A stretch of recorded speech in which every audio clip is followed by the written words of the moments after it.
Halo siswa-siswi kelas 12 IPS semuanya.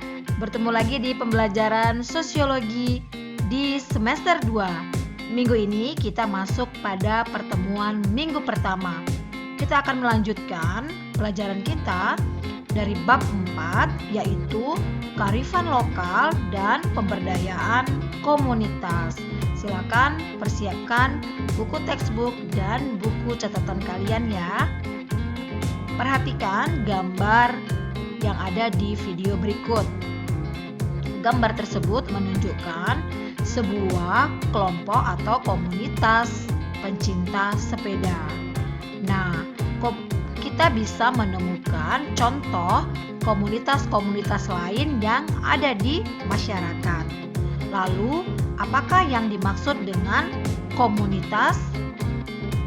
Komunitas berasal dari bahasa Latin, yaitu cum yang mengandung arti together atau kebersamaan, dan munus yang bermakna gift atau memberi antara satu sama lain.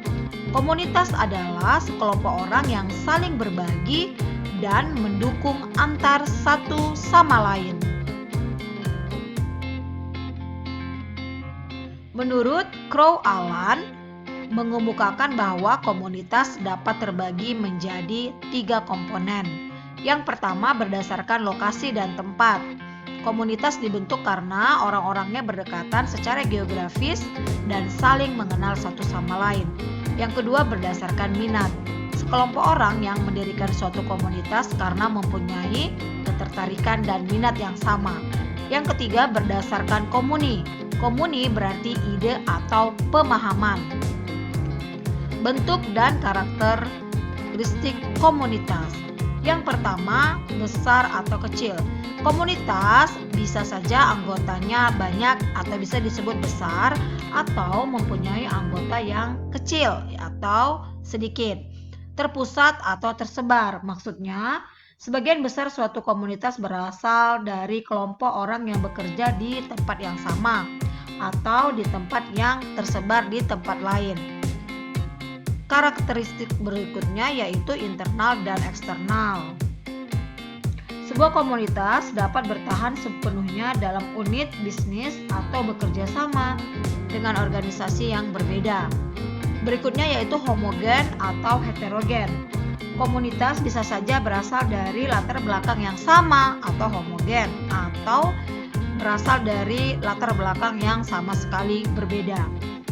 Komunitas merupakan kombinasi dari 3 unsur utama. Yang pertama, ruang lingkup. Ruang lingkup merupakan dasar yang mengidentifikasi sebuah komunitas. Kedua, anggota. Anggota yaitu komunitas memiliki anggota yang kuat, maka dapat meningkatkan interaksi sesama anggotanya. Unsur yang ketiga yaitu praktis. Merupakan sekumpulan kerangka, ide alat atau informasi yang ada dalam sebuah masyarakat. Kearifan lokal. Kearifan lokal dapat didefinisikan sebagai suatu kekayaan budaya lokal yang mengandung kebijakan hidup, pandangan hidup, dan mengakomodasikan kebijakan dan kearifan hidup.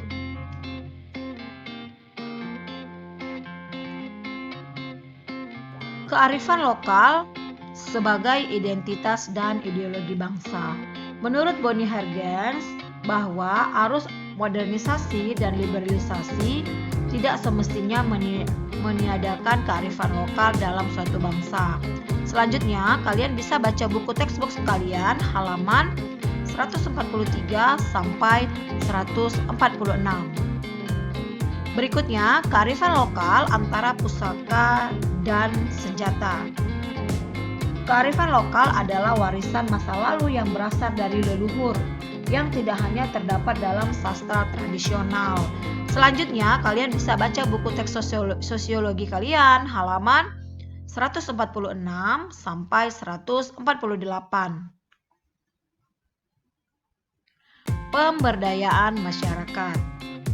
Menurut Robinson, dia menjelaskan bahwa pemberdayaan adalah suatu proses pribadi dan sosial, suatu pembebasan kemampuan pribadi, kompetensi, dan kebebasan bertindak. Paine menjelaskan bahwa pemberdayaan pada hakikatnya bertujuan untuk membantu klien mendapatkan daya, kekuatan, dan kemampuan untuk mengambil keputusan dan tindakan-tindakan lain. Ruang lingkup pemberdayaan. Yang pertama, pemberdayaan politik. Bertujuan meningkatkan bargaining position yang diperintah terhadap pemerintah. Bargaining ini dimaksudkan agar yang diperintah mendapatkan apa yang merupakan haknya. Yang kedua, pemberdayaan ekonomi. Diperuntukkan sebagai upaya meningkatkan kemampuan yang diperintah sebagai konsumen agar dapat berfungsi sebagai penanggung dari dampak negatif pertumbuhan. Yang ketiga, pemberdayaan sosial budaya. Bertujuan meningkatkan kemampuan sumber daya manusia melalui human investment guna meningkatkan nilai manusia, penggunaan dan perlakuan yang adil terhadap manusia. Yang keempat, pemberdayaan lingkungan. Dimaksudkan sebagai program perawatan dan pelestarian lingkungan agar pihak yang diperintah dan lingkungannya bersatu dalam masyarakat. Mengenal pemberdayaan komunitas. Yang pertama, salah satu upaya untuk meningkatkan kualitas sumber daya manusia Indonesia adalah dengan melaksanakan program pemberdayaan komunitas. Pemberdayaan komunitas disebut juga dengan community development. Community development tidak bertujuan untuk mencari dan menetapkan solusi, struktur penyelesaian masalah, atau solusi dari sebuah masalah tersebut. Pendekatan pemberdayaan masyarakat ada dua. Yang pertama, deficit base. Pendekatan ini terpusat pada berbagai macam permasalahan yang ada serta cara penyelesaiannya. Yang kedua, strength base adalah sebuah pendekatan yang berbasis kekuatan terpusat pada potensi-potensi atau kemampuan-kemampuan yang dimiliki oleh individu atau organisasi untuk menjadikan hidup lebih baik. Manfaat program pemberdayaan komunitas. Yang pertama, peningkatan kesejahteraan jangka waktu panjang yang berkelanjutan. Yang kedua, peningkatan penghasilan dan perbaikan penghidupan komunitas di masyarakat dan kelompok dengan penghasilan kecil. Yang ketiga, peningkatan penggunaan sumber-sumber pengembangan secara efektif dan efisien. Yang keempat, program pengembangan dan pemberi pelayanan yang lebih efektif dan efisien. Strategi pemberdayaan masyarakat ada 13. Yang pertama, peluang dan tantangan pemberdayaan masyarakat. Kedua, penyuluhan pemberdayaan masyarakat. Yang ketiga, langkah-langkah atau tahapan yang dilakukan.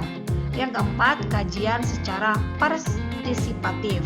Yang kelima, lokakarya hasil kajian. Yang keenam, menjaring aspirasi masyarakat. Yang ketujuh, asas persamaan. Yang kedelapan, asas peran serta. Kesembilan, asas demokratis. 10, perumusan renstra, tim pelaksana dan badan pengawas. Ke-11, pelaksanaan program. Ke-12, monitoring dan evaluasi. Dan yang terakhir adalah laporan dan pendokumenan atau pendokumentasian. Demikian video pembelajaran untuk pertemuan minggu pertama ini. Semoga apa yang sudah Miss Uli jelaskan bisa membantu kalian memahami pelajaran sosiologi pada pertemuan minggu pertama ini. Sampai jumpa pertemuan minggu depan. Bye-bye.